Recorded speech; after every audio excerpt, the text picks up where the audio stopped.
أما الأحرف الهوائية فهي جيم، زاي، كاف، سين، قاف، ثاء، ضاد. هذول يتميزون طبعا إذا كان واحد من هذول الأحرف في اسمك فاسمع المواصفات: مندفع، مخاطر، جذاب، وله قبول عند الناس، وين ما يروح الناس هالشكل يعني يثير إعجابهم. كاتم للأسرار، ما يتكلم أبدا لا شيء يخصه ولا شيء يخص الآخرين، يعشق العلاقات الاجتماعية، حيل اجتماعي.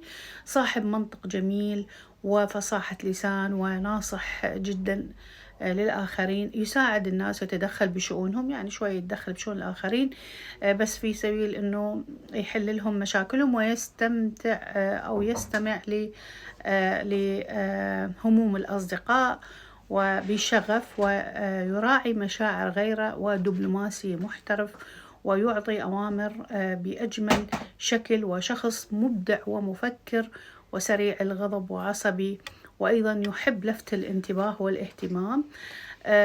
من عيونه، طبعا عيونه كثير حلوة وتبرق بالبراءة والطفولة والعاطفة والخجل، وأيضا هو يعتمد في قراراته على إحساسه ومشاعره، ومع مراعاة المال والشهرة.